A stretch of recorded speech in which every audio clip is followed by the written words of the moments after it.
Good evening, everyone. Today, I want to invite you into a quiet conversation, one that often happens behind closed doors, in homes where the silence is not peaceful, but heavy.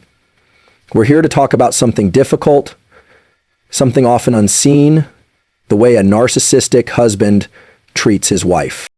At first, it may look like devotion. He appears attentive, present, even charming. He says he cares deeply for her. He might call her constantly, ask about her whereabouts, show interest in every part of her life. But if you look closely, it's not about love. It's about control. His concern often has strings attached: what she wears, where she goes, who she sees. All of it becomes a quiet negotiation, with her slowly learning that peace only comes when he masks control as protection, and in doing so, she starts to question her own independence. Over time, something more insidious begins to unfold. She remembers something he said, but he swears he never said it. She recalls feeling dismissed in a conversation, but he tells her she's being dramatic. He begins to rewrite history, not with shouting, but with calm, calculated insistence. And as she doubts herself, she leans on him more, believing maybe he does see things more clearly. This is gaslighting, a systematic erosion of her confidence, one conversation at a time. What she once knew to be true begins to blur. And then, little by little, she starts to disappear, not physically, but emotionally. Her laughter fades, her opinions soften, her social circle shrinks. Hobbies are replaced with responsibilities that revolve solely around him. The version of her that existed before, the woman with color and dreams, begins to fade into grayscale. She doesn't notice the disappearance all at once, but over time, her life becomes a quiet echo chamber where only his voice is loud enough to hear. Yet, just when she starts to feel the most invisible, he surprises her with affection, a gift, a kind word. For a moment, she feels like she's back in the early days, the days when he was charming, adoring, magnetic. And just as quickly, the coldness returns. This cycle of affection and withdrawal, praise and punishment is not accidental.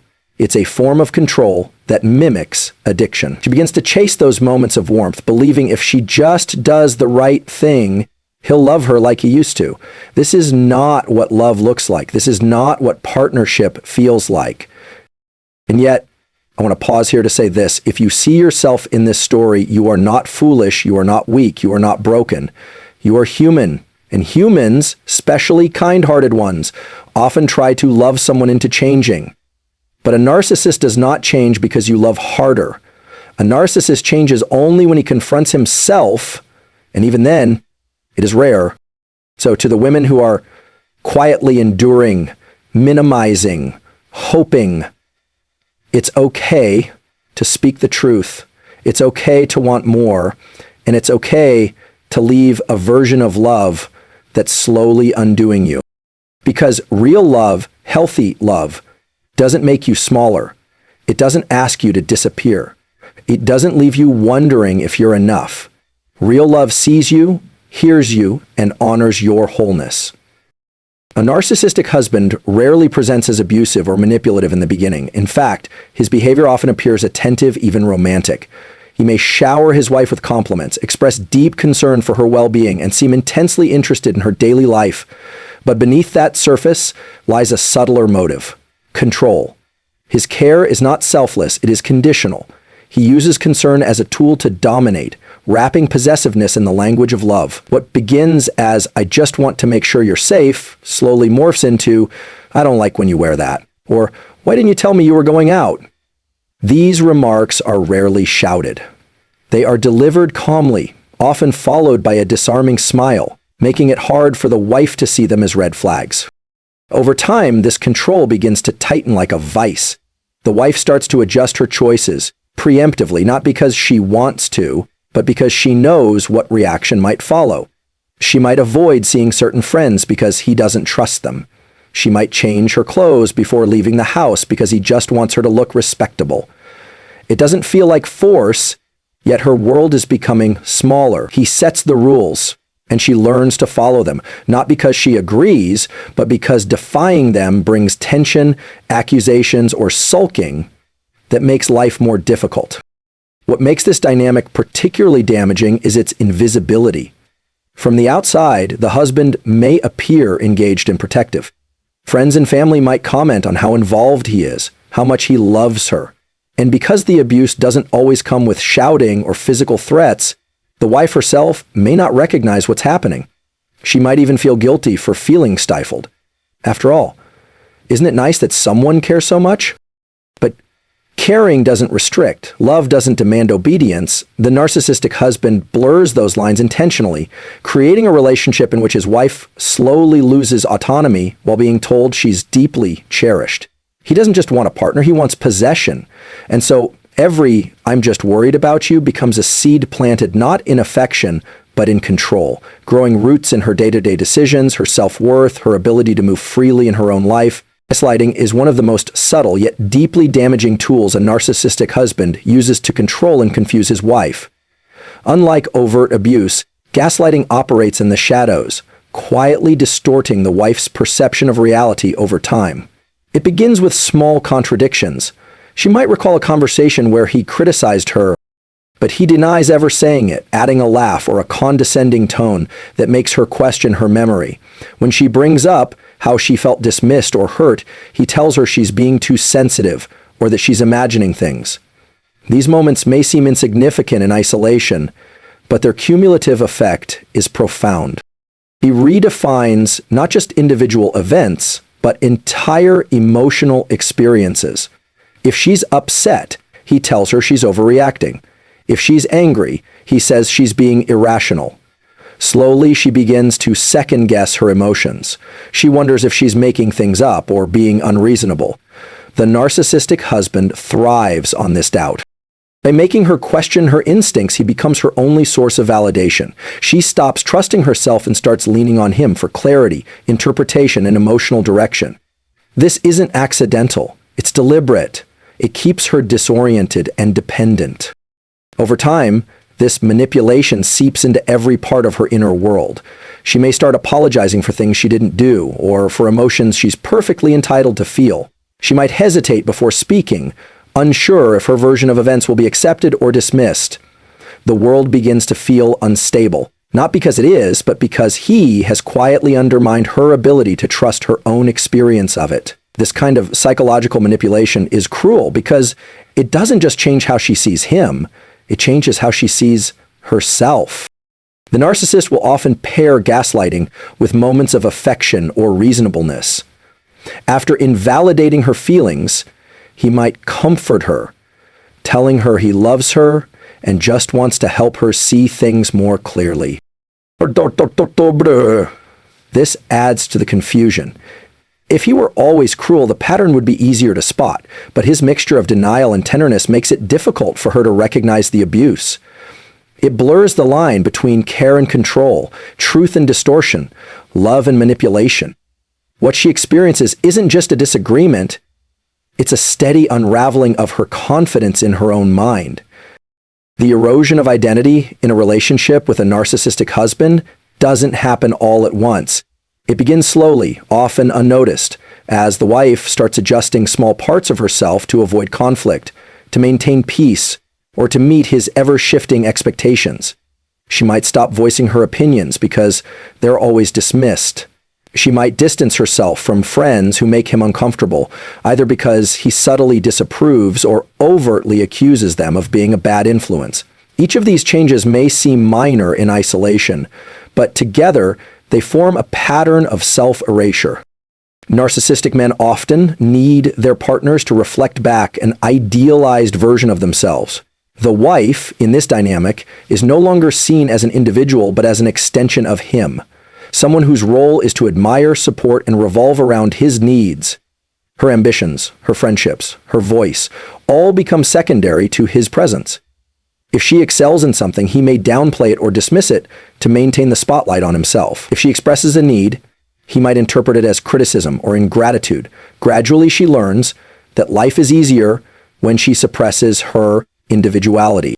As her identity fades, a profound sense of isolation sets in.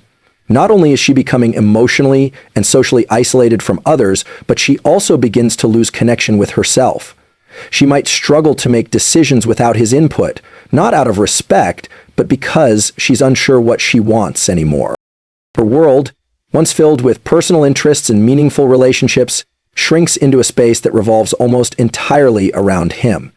This isn't the result of one dramatic act, it's the culmination of hundreds of small moments where she chose silence over conflict, compromise over self-expression, and compliance over authenticity. What makes this erosion particularly painful is that it's often misunderstood from the outside. To observers, she might appear simply devoted, supportive, or selfless. But beneath that appearance is a woman who is quietly disappearing. She is not living fully. She is surviving, adapting to a partner who only allows parts of her to exist if they serve his image. Her internal world becomes quieter, less colorful, less connected. And while she may not be able to name it yet, she feels it. That ache of being lost, even while staying in the same place. A narcissistic husband rarely maintains a consistent emotional tone. Instead, he keeps his wife in a cycle of uncertainty, shifting from moments of warmth and affection to sudden coldness or cruelty. This emotional whiplash is not random, it's strategic. It creates a psychological dependency where the wife becomes trapped in a loop of hope and confusion. After a period of tension, harsh words, or neglect, he may suddenly offer affection, a compliment, a gift, an unexpected act of kindness. In these moments, it feels like the man she first fell in love with has returned. The relief is powerful, the emotional high that follows is intense, not because the kindness is extraordinary, but because it follows deprivation. This is a hallmark of trauma bonding, a cycle that mimics addiction. The wife begins to chase those moments of connection, believing that if she can just say the right thing, be more understanding, or avoid certain triggers, the good version of him will stay. But that version is always temporary. Just as quickly as the affection appears, it disappears. He may become distant, critical, or passive-aggressive without warning. She is left disoriented, wondering what she did wrong. This unpredictability keeps her focused on him, on trying to decipher his moods, fix his discomforts, or avoid triggering his next shift. The pattern becomes familiar: withdrawal, tension, reconciliation. Each time he is kind again, it reinforces the belief that he can change, that things can get better. She may even begin to blame herself for the lows and credit him for the highs, further cementing his power over her emotional state. The highs feel euphoric not because they are rooted in real intimacy, but because they offer brief escape from emotional starvation. Over time, this dynamic erodes her ability to recognize what healthy love looks like. She begins to accept inconsistency as passion, instability as complexity, and anxiety as attachment. The relationship becomes less about partnership and more about managing chaos. Always on edge, always hoping that this time the warmth will last. She becomes emotionally exhausted but also emotionally invested, trapped in a cycle where the pain and pleasure are both coming from the same source. The line between love and harm blurs, not because she doesn't see the red flags, but because the moments of tenderness are so rare and so craved that they feel like proof he still cares. If you've listened closely to this journey through control disguised as care, through gaslighting, isolation, and emotional chaos, you'll notice something deeply unsettling. None of these patterns happen in loud, obvious ways. They unfold slowly, quietly, behind smiles and sweet words, behind shared dinners and polite family photos. That's what makes it so dangerous. A narcissistic husband doesn't need to raise his voice or his hand to dismantle the woman beside him. He does it through confusion, dependency, and the quiet removal of her self-worth. But there's something else woven through this story, something often overlooked: the strength of the woman enduring it, the strength it takes to keep showing up, to keep hoping, to keep loving, even while losing pieces of herself. That strength is not weakness, that loyalty is not foolishness, that love is not wasted. Still, there comes a moment, sometimes whispered, sometimes shouted, when she begins to recognize the truth, when the ache becomes louder than the illusion, when she no longer wants to survive inside someone else's version of love. That moment is the beginning of freedom. Healing from this kind of relationship doesn't begin with blame. It begins with clarity, with naming what was never okay, with reclaiming the voice that was quieted, with remembering the woman who once laughed freely, dreamed boldly, and moved through life on her own terms. That woman is still there. She's not lost. She's waiting.